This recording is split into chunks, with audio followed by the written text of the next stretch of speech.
दोस्तों नमस्कार। All India institute of medical science new Delhi के द्वारा नर्सिंग अफसर recruitment common eligibility test NORCET 8 का नोटिफिकेशन जारी कर दिया है और इसका जो लिंक है वो भी ओपन कर दिया गया है। आप स्क्रीन में देख पाएंगे दोस्तों, एग्ज़ाम डेट संबंधी सारी अपडेट नोटिफिकेशन इसमें दी गई है और फॉर्म कैसे फिल करेंगे आप यहाँ पे पढ़ पाएंगे।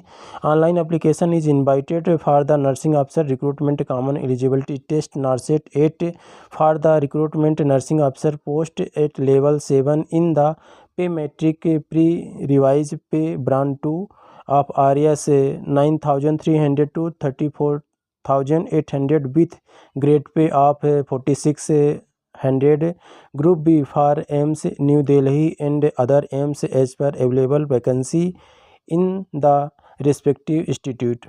तो दोस्तों यहाँ पे इसके जितने भी ब्रांच हैं सभी ब्रांचों में यहाँ पे वैकेंसी ज़रूरत के हिसाब से जारी किया और नेक्स्ट पीडीएफ लिंक में अपडेट में आपको यहाँ पे और अपडेट मिल जाएगा। तो प्लीज़ चैनल को सब्सक्राइब करके रखें और बेल आइकन को प्रेस करके रखें ताकि आने वाली नई अपडेट नोटिफिकेशन आपको यहाँ से मिलती रहे। नेक्स्ट पढ़ पाए the online application can be done through AIIMS website. अब दोस्तों जो इसकी एम्स की ऑफिशियल वेबसाइट है, इसी वेबसाइट के माध्यम से आप लोग फॉर्म फिलअप करेंगे। आप यहाँ पे देख पाएंगे ये इसकी ऑफिशियल वेबसाइट है और जो इसकी डेट रखी गई है कि आप 24/2/2025 से लेके 17/3/2025 तक शाम के 5 बजे तक आप अप्लाई कर पाएंगे। और आगे पढ़ पाएंगे यहाँ पे एजेंटल क्वालिफ़िकेशन जो रखा गया है आप देख पाएंगे इस जगह में। एजेंटल क्वालिफ़िकेशन के अंतर्गत आपके पास में इस जगह में देखेंगे ये है एजेंटल क्वालिफ़िकेशन। बीएससी नर्सिंग ऑनर्स के साथ में आपके पास में होनी चाहिए।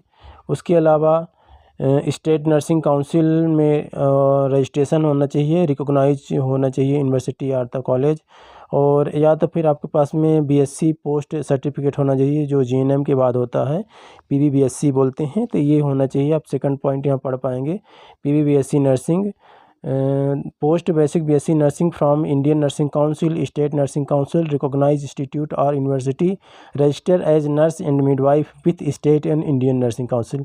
तो दोस्तों यहाँ पे स्टेट और इंडियन नर्सिंग काउंसिल दोनों जगह में आपका रजिस्ट्रेशन होना चाहिए। और दोस्तों इंडियन नर्सिंग काउंसिल के लिए आपके पास में NUID कार्ड भी बनता है, वो भी आप लोग बनवा के रखें क्योंकि यहाँ पे वो भी काम आता है इसके साथ में।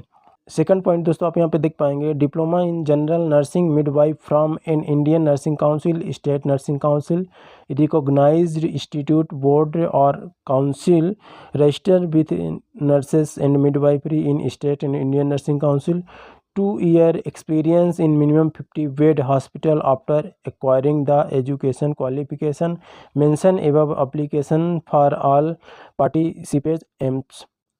तो दोस्तों यहाँ पे जो जीएनएम वाले कैंडिडेट हैं कम 2 साल का एक्सपीरियंस होना चाहिए। जब आपका डिग्री डिप्लोमा कंप्लीट हो जाए और रजिस्ट्रेशन कंप्लीट हो जाए उसके बाद ही आप यहाँ पे एलिजिबल रहेंगे एम्स में अप्लाई करने के लिए।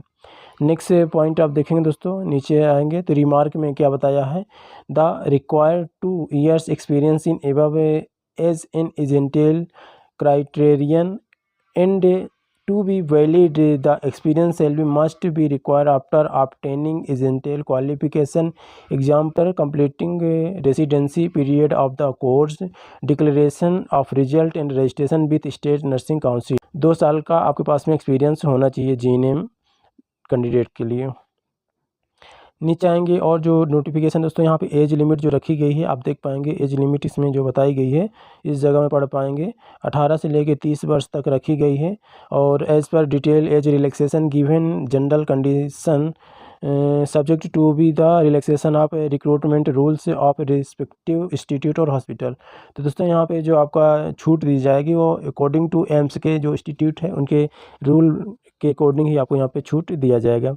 एप्लीकेशन फ़ीस की बात करें दोस्तों आपने यहाँ पे पढ़ पाएंगे एप्लीकेशन जो फ़ीस रखी गई है इस जगह में। जनरल एंड ओबीसी कैंडिडेट के लिए 3000 रखी गई दोस्तों और ST SC कैंडिडेट और EWS के लिए 2400 रखी गई है। इसके बाद नीचे आप यहाँ पे पढ़ पाएंगे the candidate can be pay prescribe application fee through debit card, credit card and net banking transaction process fee if any application will be payable to the bank by the candidate. Application fee once remitted shall not be refundable under the any circumstance. तो दोस्तों यहाँ पे जो fees है वो आपको एक बार लेने के बाद रिटर्न नहीं होगी, उसके जो इनके नियम है उसके सर्कुलेशन के अकॉर्डिंग है। नेक्स्ट पढ़ पाएंगे, application without prescribed fee would not be considered any summary rejected. Application fees of ST/SC candidate who appear in the examination will be refunded after declaration of the result is due course of time after verification of ST/SC certificate to be uploaded later stage. तो दोस्तों यहाँ पे ST/SC वाले जो candidate हैं आपका जो fees है वो रिटर्न कर दी जाएगी। आप जब एग्ज़ाम देंगे, एग्ज़ाम देने के बाद में जब रिजल्ट आ जाएगा उसके बाद आपको यहाँ पे फीस रिटर्न कर दी जाएगी। तो आज के इस वीडियो में इतना ही दोस्तों, मिलते हैं अगले वीडियो में। तब तक के लिए प्लीज़ लाइक करें, शेयर करें, सब्सक्राइब करना ना भूलें।